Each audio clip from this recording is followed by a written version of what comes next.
বৃষ্টি পড়ছে থেমে থেমে। রাস্তার ধারে দাঁড়িয়ে আছে 14 বছরের রাকিব। পায়ে ছেঁড়া স্যান্ডেল, গায়ে স্কুলের পোশাক, পুরনো আর ভেজা। আজ স্কুলে ভর্তি পরীক্ষা। সবার পায়ে চকচকে জুতা, সাদা মোজা। আর রাকিব পা ঢাকার জন্য ব্যাগ থেকে পুরনো খবরের কাগজ বের করলো। লোকজন তাকাচ্ছে, খুব হাসাহাসি করছে। রাকিব তখন চোখ নামিয়ে চলে যাচ্ছে স্কুলের দিকে।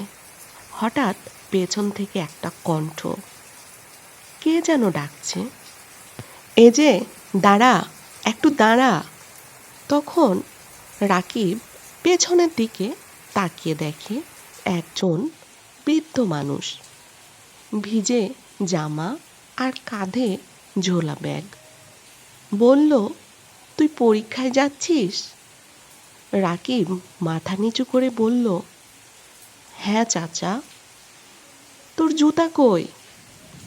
আমার জুতা নাই চাচা, আব্বু বলেছে পরীক্ষা ভালো দে, তারপর কিনে দেব। চাচা একটুও কিছু না বলে নিজের পায়ের জুতা খুলে বলল, নে, আমারটা নে। রাকিব তখন থমকে গেল। না না, আপনি ভিজে যাবেন। বয়স যত বাড়ে পা ভিজলে আর কষ্ট লাগে না, কিন্তু তোর বয়সে লজ্জা লাগে বেশি। তুই ভিজিস না বাবা। চাচার চোখে পানি।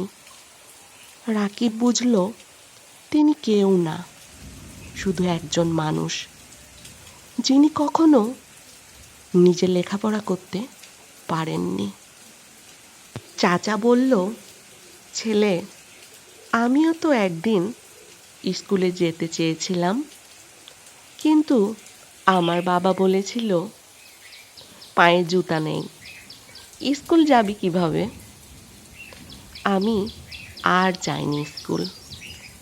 আজ তুই যাবি, আমি জানি তুই পারবি। রাকিব কাঁদতে কাঁদতে জুতা পরল, পরীক্ষা দিল, ভালো রেজাল্ট করলো। বাড়ি ফিরে বাবাকে বলল সব কিছু।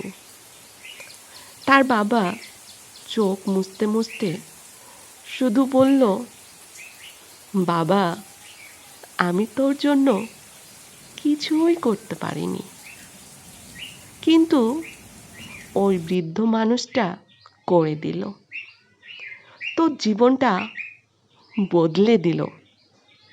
বছর 10 কেটে গেল। রাকিব এখন একজন শিক্ষক।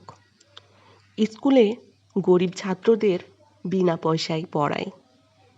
স্কুলের বারান্দায় বসে বাচ্চাদের দেখে কার পায়ে ছেঁড়া জুতা, কার পা খালি। তখন সে একটা বাক্য মনে করে, জুতা থাকলেই নয়, একজন মানুষ থাকাটাই আসল। দারিদ্র তোমাকে থামাতে পারবে না, যদি কেউ একজোড়া জুতা না দিয়ে একটুখানি সাহস দিয়ে দেয়।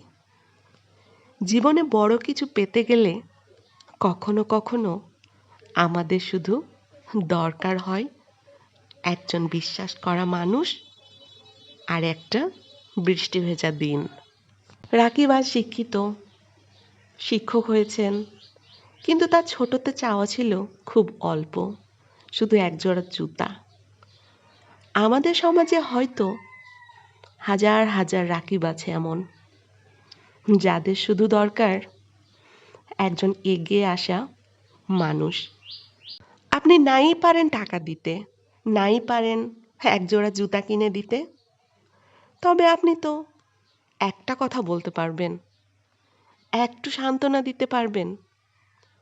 মনে রাখবেন, আপনি হয়তো জুতা নন, কিন্তু আপনার কথায় কেউ এক জোড়া সাহস পেয়ে জীবনটাই তার বদলে যেতে পারে। আমরা প্রতিদিন রাস্তায় অনেক শিশু দেখি, কারো পায়ে জুতা নেই, কারো চোখে স্বপ্ন নেই। আমাদের চোখ চলে যায়, কিন্তু মন কি একটু দাঁড়ায়? এই গল্পটা এমন একজন ছেলের, যার স্বপ্ন ভিজে যাচ্ছিল একজোড়া জুতার অভাবে, কিন্তু একজন অপরিচিত মানুষের একটা কাজ বদলে দিল তার জীবন। গল্পটা শোনার পর একবার হলেও ভাববেন, আপনি কি কারো জন্য একজোড়া জুতা হতে পেরেছেন? জানেন, এই সমাজে অনেক রাকিব রয়েছে, যাদের চোখে স্বপ্ন আছে, কিন্তু পায়ে হেঁটে যাওয়ার শক্তি নেই। কারণ তারা গরিব, কারণ তারা সুবিধা বঞ্চিত, কারণ তারা প্রতিদিন সমাজের চোখে পড়ে, কিন্তু মনের ভিতর ঢুকতে পারে না। কিন্তু একটা জুতা কি শুধু পায়ের জন্য? না না, একটা জুতা একজন আত্মসম্মান রক্ষা করতে পারে, একটা সাহস দিতে পারে, একটা সুযোগ এনে দিতে পারে। এতক্ষণ আমার সাথে থাকার জন্য অসংখ্য ধন্যবাদ। আমার গল্পটি যদি ভালো লাগে তাহলে আপনারা সাবস্ক্রাইব করে পাশে থাকবেন।